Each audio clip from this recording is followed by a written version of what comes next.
Et bonjour Nadim Mouri, vous êtes directeur exécutif du think tank Arab Reform Initiative. 1 milliard de dollars pour le Liban, c'est une somme conséquente, l'illustration d'un effort aussi pour les Libanais, pour les civils. Oui, non, la somme est conséquente. Après, les pertes sont énormes. Un groupe d'économistes libanais avait déjà estimé les pertes au Liban à 13 milliards juste ces derniers mois, c'est-à-dire à peu près 70% de l'économie libanaise en 2023. Donc oui, c'est une aide conséquente, mais je pense que la priorité doit être d'arrêter les attaques. Il faut qu'il y ait un cessez-le-feu parce qu'en fait, tous les jours, ça ne sert à rien de dépenser de l'argent sur l'humanitaire si par derrière les attaques continuent, si par derrière les attaques sur le secteur de la santé, si par derrière les attaques sur le secteur de l'éducation continuent par Israël comme on l'a vu ces dernières semaines. Donc c'est encourageant, mais ce qui manque aujourd'hui, c'est vraiment une décision politique. Que les États-Unis donnent 300 millions au Liban, c'est bien, mais au fait, ce qui serait mieux, c'est qu'ils arrêtent d'armer Israël. Alors ça passe, à en croire le ministre français des Affaires étrangères, à une stabilité du Liban et à l'élection d'un président libanais pour que le Liban puisse avoir une voix qui porte à l'international. Cela fait 2 ans que le poste est vacant. C'est donc un sommet aussi qui a des visées politiques en quelque sorte. Euh, oui, bien sûr, tout le monde est conscient du fait que le changement au Liban demande aussi de vraies réformes politiques. C'est ce que le peuple libanais a demandé dans sa révolution en 2019.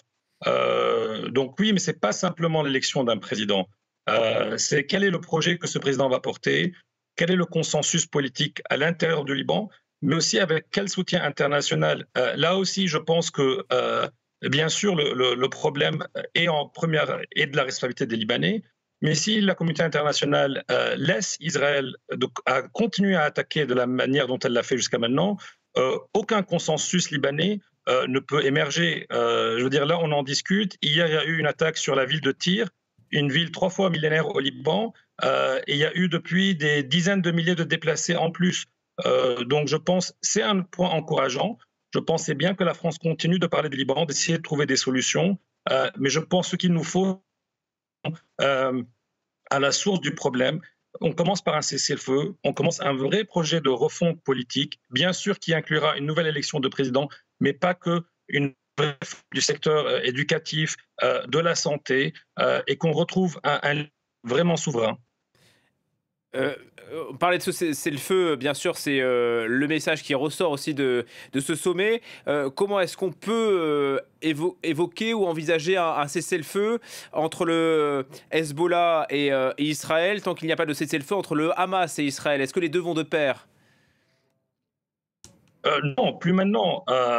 Hezbollah a été très clair, et c'est ce que les responsables libanais disaient qu'avant son décès, Hassan Nasrallah avait indiqué qu'il était prêt à prévoir un cessez-le-feu sans qu'il y ait un cessez-le-feu à Gaza. Et c'est la position officielle maintenant du Liban à travers son Premier ministre de dire que le Liban accepte l'application de la résolution 1701 du Conseil de sécurité des Nations Unies. C'est Israël aujourd'hui qui ne veut pas de ce cessez-le-feu, et derrière Israël, il y a aussi les États-Unis qui continuent à quelque part à financer cette guerre. Donc je pense un cessez-le-feu est tout à fait possible. Je pense que les critères de cette résolution sont l'application de cette résolution 1701, bien sûr renforcée avec des garanties pour tout le monde, parce que ce n'est pas simplement Hezbollah qui a violé cette résolution, mais bien Israël aussi pendant des années, et avec un nouveau projet de refonte politique.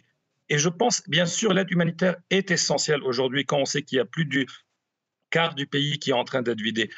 Mais ce qui est vraiment nécessaire, c'est sortir simplement d'un réflexe humanitaire et passer à une pensée beaucoup plus structurelle de développement, de soutenir le Liban, qui est un pays aujourd'hui qui est à la dérive depuis quelques années. Est-ce que ça passe aussi par le renforcement de l'armée libanaise? Najib Mikati veut envoyer 8 000 soldats supplémentaires à la frontière. Oui, et vous savez, le rôle de l'armée est essentiel dans la prochaine période. C'est une armée aujourd'hui qui n'a plus du tout de moyens, ni financiers ni humains, à cause de la crise économique libanaise depuis des années. Euh, Effectivement, en même temps, cette armée libanaise qui fait partie aujourd'hui d'une solution d'un cessez-le-feu qui doit être, elle, la garante de la souveraineté libanaise, elle est aussi. Hier même, il y a eu 3 soldats libanais qui sont décédés suite à une attaque quelques jours auparavant aussi. Donc bien sûr, il faut reconstruire l'armée libanaise, Ça va prendre du temps, mais il faut construire l'armée libanaise dans un contexte de reconstruire l'État libanais. Parce que sans économie libanaise, sans vrai projet d'État libanais, l'armée libanaise toute seule faire son travail. Il faut que le Liban puisse payer le salaire de ses soldats. Et pour faire ça, il faut réformer l'État libanais. Bien sûr, comme on a dit, ça commence par un cessez-le-feu. Ça aussi commence par mettre fin à cette impunité qui a gangréné l'État libanais des années. Ça a toujours été le souhait de la population libanaise. Ça s'est exprimé très clairement depuis 2019. Et je pense aujourd'hui, j'aimerais entendre plus ce mot de mettre fin à l'impunité comme une des approches essentielles pour renforcer le Liban de demain. L'armée qui aujourd'hui ne fait pas le poids face au Hezbollah. Dites-nous un mot sur cette milice qui est surpuissante, en tout cas avant l'offensive israélienne. On parlait d'un État dans l'État, Nadim Mouri. Elle a revendiqué une salve de tir sur Israël pendant la conférence à Paris. On voit bien que le Hezbollah n'a pas dit son dernier mot. Est-ce qu'il mise sur un bourbier, en quelque sorte, israélien au sud? Est-ce que pour lui, la guerre n'est pas terminée il peut encore l'emporter? Oui, la guerre n'est pas encore terminée. En tous les cas, on voit. Il faut déjà dire, effectivement, aujourd'hui, le Hezbollah combat pour sa survie en premier lieu, et il combat aussi pour empêcher Israël d'envahir le Liban à travers ses troupes terrestres. Donc aujourd'hui, c'est une milice qui est effectivement affaiblie. Elle est loin d'avoir dit son dernier mot. Il y a encore beaucoup de combattants. Et c'est pour ça, je pense, le politique au conflit. Israël aujourd'hui pense qu'elle peut faire disparaître le Hezbollah du jour au lendemain.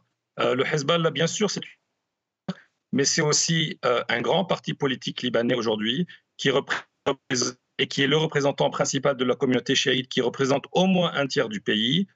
Ils ont des institutions civiles. Le seul moyen, quelque part, de régler cette question du Hezbollah, c'est de le faire rentrer dans le giron État. Ce ne sera pas simple, parce qu'il y a bien sûr, milice n'a pas nécessairement envie de laisser ses armes, mais aussi parce qu'il y a des questions de fond. Le Hezbollah qui dit, bon, si nous on désarme, qui va protéger le Liban d'Israël? Est-ce que vos 8000 soldats vont être suffisants?